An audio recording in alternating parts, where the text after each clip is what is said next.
Well, in this series called Be Kind, we as a staff have been processing what is a way that we can take the idea of being kind and actually make it possible for our church to be kind in this season together.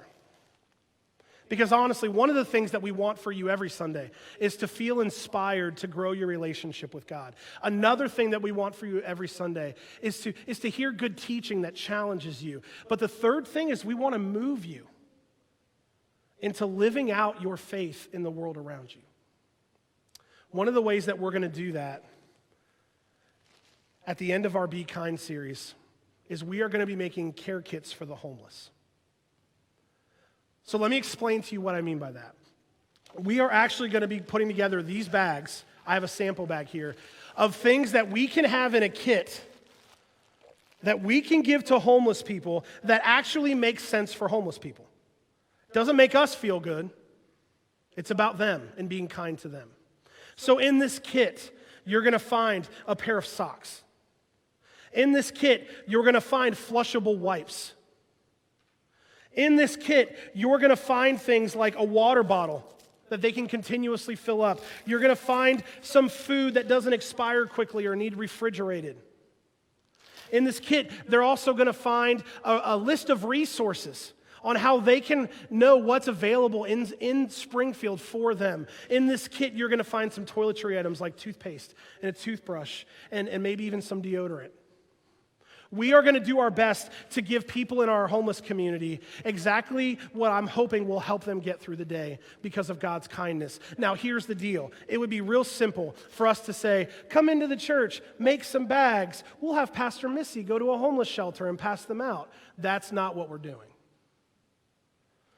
We are going to come in on February 27th from 10 a.m. to 11 a.m. because it's only going to take an hour. We are going to put together over 100 of these bags.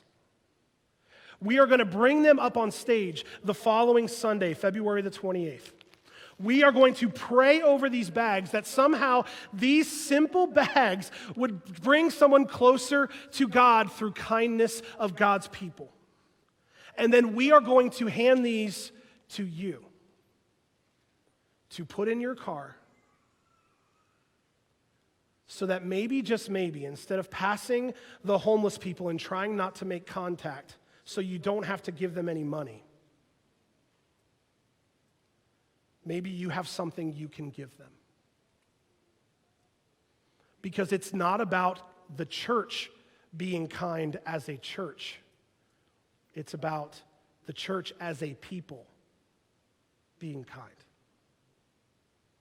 What would it look like, parents, to be in a car with your child and your child say, "Daddy, I see someone who's homeless. Do we have a bag?" What would it be like for someone who is consistently looking the other direction to stop and say, "Hey, I want you to know Jesus loves you. This is for you." So simple, yet so kind. We don't need you to give $1 to make this happen.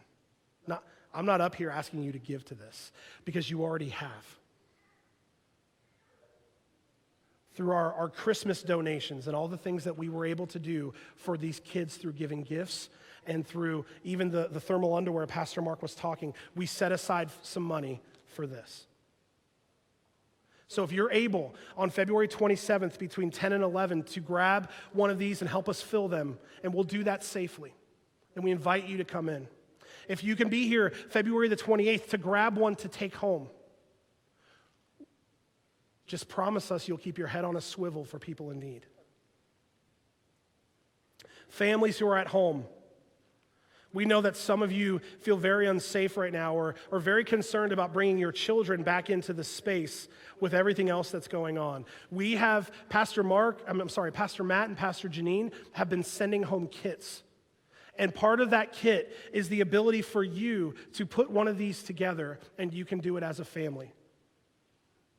We don't want anyone to be left out of this. Because maybe for you, being kind to homeless people isn't the hill you have to get over.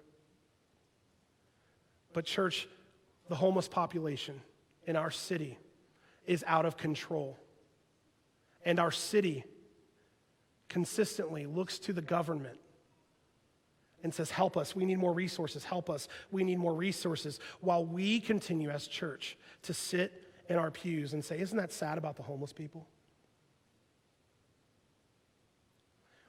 The joint venture that is happening right now in our city between churches and the government is beautiful, as they talk about ways they can work together to help the people of Springfield. And this is our part in it for now.